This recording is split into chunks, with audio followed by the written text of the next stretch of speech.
Hello students, welcome to this video lecture on scaling the social venture, that is growth strategies. In this video lecture we are going to discuss what are the various other growth strategies that are being used to develop or scale the social venture. First one is dissemination. What is dissemination? Dissemination refers to the strategic process of sharing and spreading knowledge, practices, models, innovations, and impact results of a social venture to a broader audience. Dissemination means spreading the matter or anything. It is a key element in growth because it enables other stakeholders, government, non-profits, social entrepreneurs, and communities to learn from, adopt, replicate, or support the venture's approach. So, dissemination is the intentional sharing of or spreading of a venture's knowledge, practices, models, or innovations with others, such as peer organizations, governments, communities, or the public to scale impact. Spreading the knowledge, spreading the details about the venture's performance to other people, to other stakeholders. What is the purpose of dissemination? It increases reach and impact.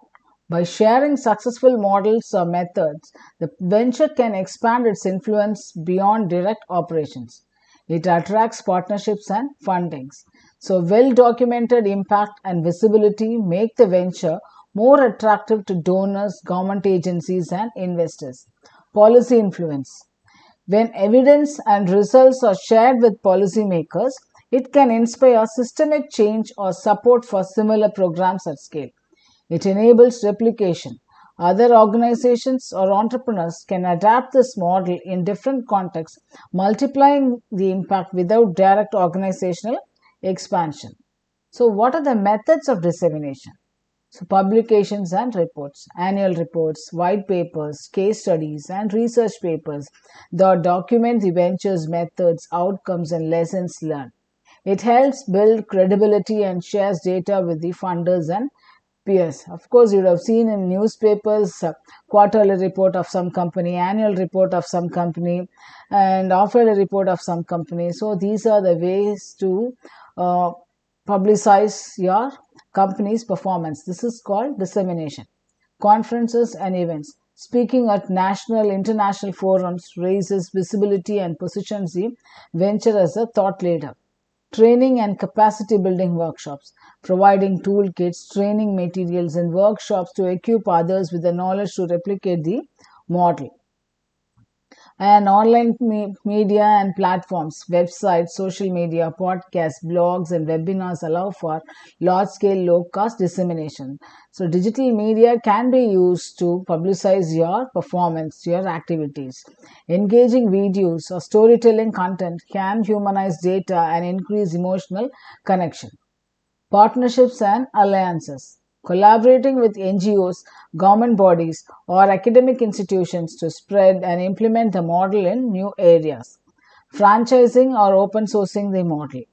Offering a blueprint for others to replicate the approach either commercially, social franchising, or freely, open source invitation. So, what are the challenges in dissemination? Loss of control. Once shared widely, the model may be altered or misused. Intellectual property concerns will be there, so we need to strike a balance between openness and protecting unique innovations. Contextual differences. We should know what works in one region. It might not work in elsewhere without adaptation. So we should know the local culture and habits. Resource intensive. High quality dissemination, especially through reports, events, or training, requires time, effort, and funding. Key to effective dissemination. Clarity of message. Simple, powerful storytelling backed by evidence. Evidence-based impact. Data and testimonials that prove effectiveness. Targeted audience engagement. Sharing content with the right people, funders, policymakers, NGOs, etc. Cultural sensitivity. Adapting communication styles to different regions and audiences. Feedback mechanisms. It encouraging learning and exchange between the venture and those replicating it or adapting it. Why it matters for social ventures. So, dissemination isn't just about visibility, it's about spreading social change. A venture that shares its learnings and models can influence systems, empower others, and magnify its impact without having to grow operationally in every location. In some cases, dissemination itself is the growth strategy. IPR and dissemination. What is IPR? Intellectual property rights. Intellectual property rights are legal protections granted to creators and innovators over their inventions, brands, processes, creative works, and ideas. For social ventures, this can include patents for inventions, processes, or products, copyrights for training materials, publications, digital content, trademarks for logos and brand identity, trade secrets, confidential know how, or strategies. The relationship between IPR and dissemination, balancing protection and sharing. Dissemination and IPR can sometimes conflict with each other. Dissemination promotes openness to maximize social impact. IPR emphasizes protection to maintain control, prevent misuse, or retain competitive advantage. The challenge lies in balancing both goals, protecting key innovations while still enabling others to learn from or replicate successful models. Why IPR matters in dissemination? It ensures credit and recognition. When social ventures share models or tools, IPR helps ensure the originator gets credit, reinforcing credibility and reputation. It prevents misuse or distortion. IPR allows ventures to prevent unethical or unauthorized use of their work, especially if adaptations might dilute quality or harm beneficiaries. It encourages sustainable replication. Ventures can license their models under specific conditions, ensuring proper training and adherence to standards. It attracts investments and partnerships. Protected innovations appear more secure and investable, especially in ventures combining social and commercial elements. Incentivizes innovation. Knowing Knowing that creations can be protected encourages teams to continue innovating and developing solutions. Strategies to align IPR and dissemination. Open source Creative Commons licensing. Share tools or content freely but under clear conditions. Example, non-commercial use, attribution required. This allows controlled openness. Social franchising. We can license you can license your model to other organizations or entrepreneurs with training and support while maintaining brand and quality standards. Hybrid IP models protect core innovations, example methodology brand, but allow free or low cost use of supplementary materials, example training content. Next one is memorandum of understanding. Formalize dissemination partnerships with clear teams terms on how content models or branding will be used. Strategic disclosure. Share high level concepts widely but withhold proprietary elements unless under agreement or license. Risks if IPR is ignored during dissemination. So, loss of ownership or control of the model. You will be losing your ownership. So, dilution of mission or impact if others misuse or alter your tools. It damages the brand if disseminated content is poorly used. And loss of funding, investment opportunities due to unprotected innovations. So, best practices. Conduct an IP audit before scaling or sharing materials. We need to register copyrights, trademarks, or patents where and when appropriate. We have to define a clear dissemination strategy, what to share with whom and how. We need to use legal agreements, NDAs, licenses to formalize sharing, non-disclosure agreement. Educate your team and partners on proper use of and attribution impact. Conclusion. IPR and dissemination are not opposites. They are complementary when handled strategically. For a social venture aiming to scale its impact, the key is to protect what must be protected while sharing what should be shared responsibly, equitably, and in alignment with the agreement. Branching and social ventures scaling. Next one is, what is branching? Branching also refers to the growth strategy, one of the growth strategies, where the original social venture expands by opening and directly operating new locations or units called branches. Of course, everyone knows what is branching. Many famous hotels, restaurants, offices, they'll have branch all over the country, all over the across regions and countries, in different regions or communities. These new branches remain under the control of the parent organization, maintaining a unified brand, mission, and operating system. One office will be the head office, the main branch, the main office. The other offices will be its branches. Why use branching? Branching allows a social venture to directly control quality and impact. So the head office will have control over all the other branches, and it does not dilute the quality. Replicate success in other areas with proven systems. Already we have proved the system in one place, so we are replicating it in other areas. Maintaining brand consistency and grow sustainably without diluting the core values. It's especially useful when the model is complex or requires careful management, such as in education, healthcare, or high trust service delivery. Key features of branching and scaling. Centralized control. All branches operate under the same leadership, brand, policies, and standards. This allows tight oversight and alignment with the venture's mission. And replication of proven model. The venture rolls out its existing model in new areas with little change in structure or content, ensuring a reliable and familiar experience. Internal staffing and training. Staff at new branches are usually hired and trained by the main organization to ensure consistency and cultural fit. Standard operating procedures, systems, workflows, and service delivery methods are standardized across all branches to maintain quality. Resource intensive. Since the organization funds, manages, and supports all branches, this model requires significant financial, human, and operational resources. Advantages of branching. So, quality control. Description. Direct oversight means the venture can ensure consistent service delivery. Unified culture and mission. All branches reflect the core values and purpose of the original value. Brand trust. A consistent experience across locations builds trust with donors and beneficiaries. Knowledge transfer. Learnings from one branch can be quickly shared across the organization.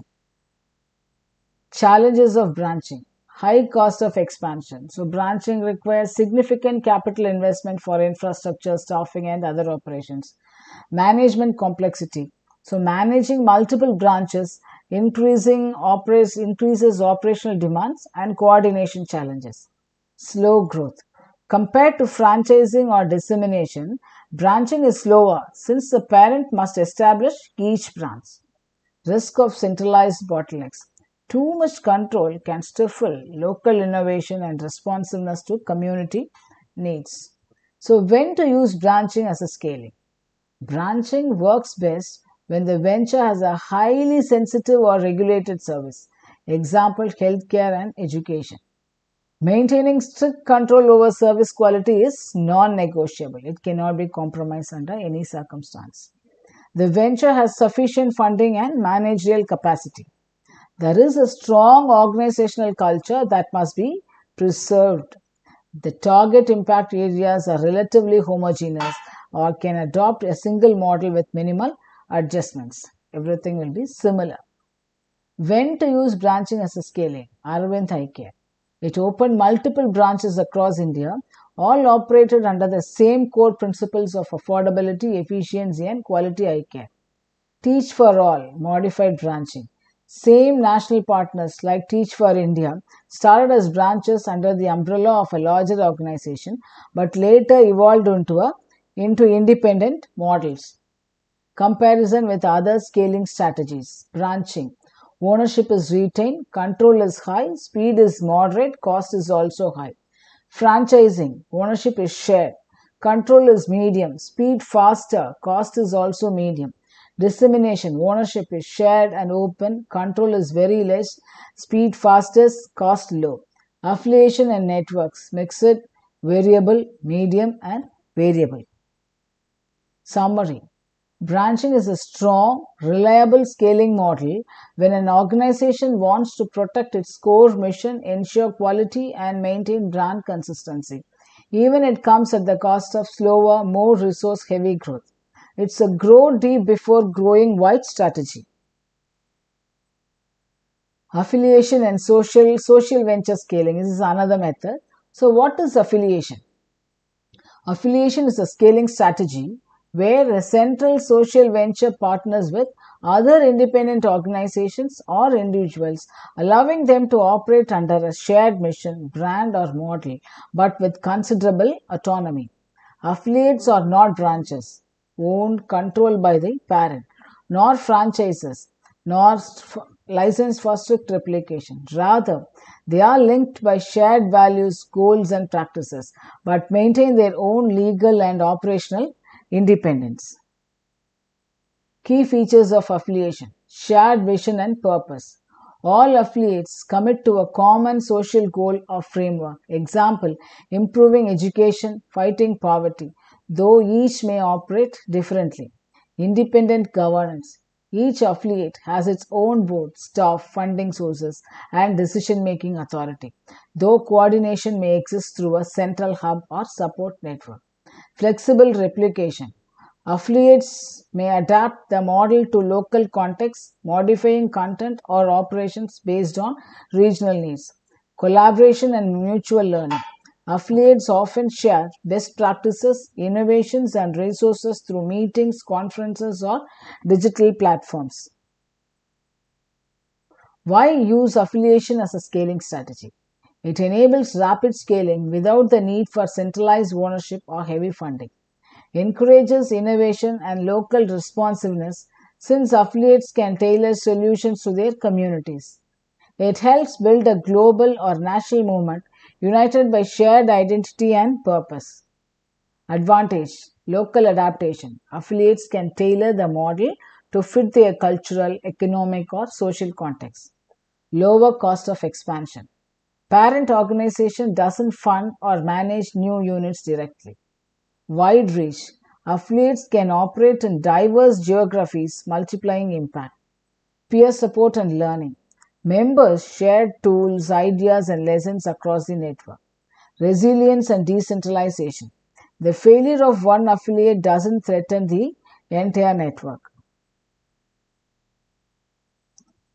Challenges of affiliation: consistency issues. Wide autonomy may lead to inconsistent quality or message. Brand dilution. Misalignment or misuse of brand by affiliates can affect credibility. Limited control. Parent organization cannot force affiliates to follow specific rules.